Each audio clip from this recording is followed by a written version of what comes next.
ನಮಸ್ತೆ ಅನ್ಶು ಅಶೋಕ್ ಹೆಗಡೆ ತತ ಅಲ್ಲ ನೀನು ಏನೋ ಹೇಳಲ್ಲ ಹೊರಟಿದ್ ನೀನೇ ಹೇಳ್ಬಿಡು. ಓಕೆ, ಏನಂದ್ರೆ ಚಿಕ್ಕ ವಯಸ್ಸಿಂದಾನೇ ನಾವು ಕಲಿತಾ ಬರ್ತಾ ಇರ್ತೀವಿ, right? Our journey of learning starts from childhood. Okay, ಬರ್ತಾ ದೆನ್ ವಿ ಗ್ರೋ ಅಪ್, ಕೆಲ್ಸಕ್ಕೆ ಸೇರ್ಕೊಂತೀವಿ.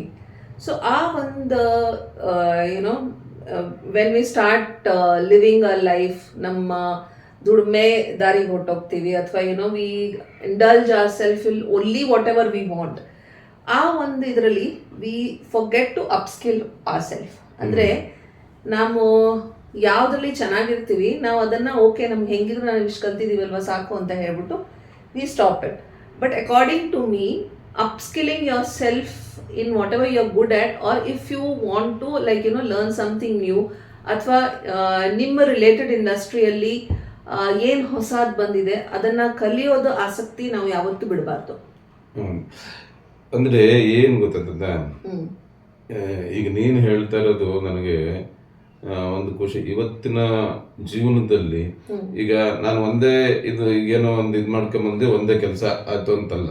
ಈಗ ಬೇರೆ ಬೇರೆ ನಮ್ಮ ಹತ್ರ ಆ ಜಾಣ್ಮೆ ಇರುತ್ತು, ಆಮೇಲೆ ಕಲಿಯುವ ಅನ್ನೋದು ಹುಮ್ಮಸ್ಸಿರ್ತು. ಅವಾಗ ಅದೆಲ್ಲೋ ಒಂದೇ ಇದಕ್ಕೆ ಶ್ರೀಕಾನಪ್ಲಾಗ ಇದು ನಿಮ್ಮ ಜೀವನದ ದಾರಿ ಆದ್ರೆ ಅದ್ರ ಜೊತೆಗೆ ಬೇರೆ ಬೇರೆದು ಈಗ ಎಷ್ಟೋ ಜನ ನಾನು ಹೇಳ್ತೀನಿ ಇಂಜಿನಿಯರಿಂಗ್ ಇದ್ದಕ್ಕೂ ಡಾಕ್ಟರ್ ಆಕ್ಟಿಂಗು ಅದು ಮಾಡ್ತಾ ತಿಳಿತ, ಆಮೇಲೆ ಟೆಕ್ನಿಕಲ್ಲಿ ಅಥವಾ ಇದು ಎಲ್ಲ ತರದಲ್ಲೂ ಕಲ್ತ್ಕೊಂಡು ಬರ್ತಾ ಅವ್ರ ಹತ್ರ ಅದು ಹಿಡನ್ ಇರ್ತು. ಬಟ್ ಏನಾಗಿರುತ್ತೆ ಅಂತಂದ್ರೆ ಈ ಜೀವನಕ್ಕೆ ಇದು ಬೇಕು ಅಂತ ಬೇಕೇ ಬೇಕು ಜೀವನಕ್ಕೆ. ಹಾಗಾಗಿ ಈ ಎಕ್ಸ್ಟ್ರಾ ಏನೇನಿರುತ್ತೆ ಕಲಿಬೇಕು, ನಿಮ್ಮಲ್ಲಿರುವಂತ ಒಳಗಿನ ಏನಾಯ್ತಾರೆ ಅದಕ್ಕೆ ಜಾಣ್ಮೆನ ಅಥವಾ ಏನು, ಅದು ಬೇರೆ ಕಡೆ ಇದಾದಾಗ ಅದನ್ನ ಮಾಡಿ ಕಲ್ತ್ಕೊಳ್ಳೋದು. ಇವತ್ತಲ್ಲ ನಾಳೆ ನಿಮ್ಮ ಜೀವನಕ್ಕೆ ಅದು ಉಪಯೋಗಕ್ಕೆ ಬಂದೇ ಬರುತ್ತೆ. See, it is not only related that you have to learn something extra. ಈಗ say suppose you are an artist, okay? Artist ಅಂದ್ರೆ different level, may be a fine art artist, okay? ಅದರಲ್ಲಿನೇ ಎಷ್ಟೊಂದು ವೇರಿಯೇಷನ್ಸ್ ಇದೆ. ಈಗ colouring ಅಲ್ಲೇನೆ there are different strokes. ಈಗ ಒಬ್ರು one stroke artist ಅಂತ ಇರ್ತಾರೆ, ಒಬ್ರು they fill with different strokes, so that is also like different. ಈಗ ನೀವು different strokes ಅಲ್ಲಿ ಮಾಡ್ತಾ ಇರ್ತೀರಾ, but you don't know how to only do the one stroke artist. I have met one stroke artist, ಅದರಲ್ಲಿ ಎಷ್ಟು beautiful ಆಗಿ ಅವ್ರು paint ಮಾಡ್ತಾರೆ ಅಂತಂದ್ರೆ it is an art. So upscaling yourself in your relevant ನೀವೇನ್ ಮಾಡ್ತಿದ್ದೀರಾ at present is also important. ಈಗ for example, if I am a nutritionist, I need to understand what's coming new in the market. What is it like, okay, one particular millet bandide, what is in depth I need to go and study about it. So ನಾನು ಅದನ್ನ ಕಲಿತಾ ಇರಬೇಕು.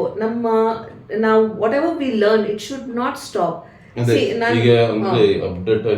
Update ಮಾಡ್ಕೋಬೇಕು, upskill ಮಾಡ್ಕೋಬೇಕು. Your present ಪ್ರೊಫೆಷನಲ್ಲಿ ನೀವು ಏನಿದ್ದೀರಾ ಅದರಲ್ಲಿನೇ there are every day technology is growing, every day something new is coming into market. You need to see, if you are dealing with product oriented ಏನಾದರೂ ಇದೆ ಅಂತಂತಂದರೆ you should always learn what's new in the market and what you can recommend, what you need to avoid.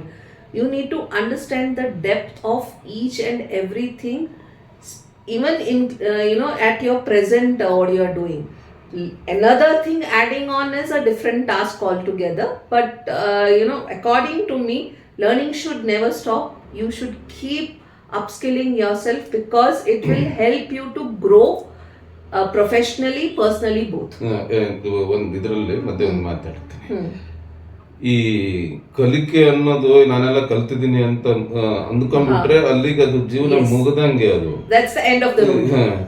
ಕಲಿತಾ ಇರ್ಬೇಕು. ಕಲಿತ್ರ ಹೋದಂಗೆ ಹೊಸ ಹೊಸ ಅದರಲ್ಲೇ ದಾರಿಗಳು ಸಿಗುತ್ತೆ. ಉದಾಹರಣೆ ಸಿಂಪಲ್, ಈಗ ಒಬ್ಬ ಆರ್ಟಿಸ್ಟ್, ಒಬ್ಬ ಆಕ್ಟರ್ ಅಂತಾನೆ ಇಟ್ಕ. ಈಗ ನಿನ್ನ ದಾರಿಯಲ್ಲೇ ಬರೋ ಅಂತಂದ್ರೆ ಈಗ ಒಂದು ಡೈಲಾಗ್ 10 ಜನ ಆರ್ಟಿಸ್ಟ್ಗಳು 10 ತರದ್ದು ವೆರೈಟಿಯಲ್ಲಿ ಹೇಳ್ತಾರೆ. ಅದು ಚೆನ್ನಾಗಿರುತ್ತೆ, ಇದು ಚೆನ್ನಾಗಿರುತ್ತೆ, ವೇರಿಯೇಷನ್. ಈಗ ಒಂದೇ ಡೈಲಾಗ್ ಇರೋದು, ಅದನ್ನ ಬೇರೆ ಬೇರೆ ಬೇರೆ ತರ ಹೇಳ್ತಾರೆ, ಯಾರೋ ಒಬ್ರು ಕ್ಲಿಕ್ ಆಗ್ತಾರೆ.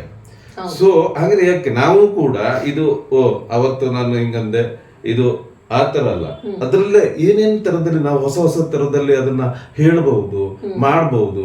ಆಮೇಲೆ ಯಾವ ರೀತಿಯಲ್ಲಿ ಆ ಜನಕ್ಕೆ ರೀಚ್ ಆಗೋದಕ್ಕೆ, ಈಗೇನೋ ಒಂದು ಸೀರಿಯಲ್ ಅಲ್ಲಿ ಆಕ್ಟ್ ಮಾಡ್ತೇನೆ, ಅದೇ ತರನೇ ಇನ್ನೊಂದು ಸೀರಿಯಲ್ ಅಲ್ಲಿ ಆಕ್ಟ್ ಮಾಡ್ತಾ ಇದ್ಬಿಟ್ರೆ ನನ್ನಲ್ಲಿ ವೈಶಿಷ್ಟ್ಯತೆ ಇರೋದಿಲ್ಲ. You need to be versatile in what you do. So see, we know there are a lot of versatile artists, okay, in the industry.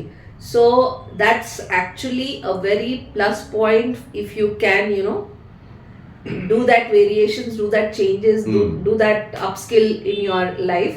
So upskilling in your life is important at each and every step you take.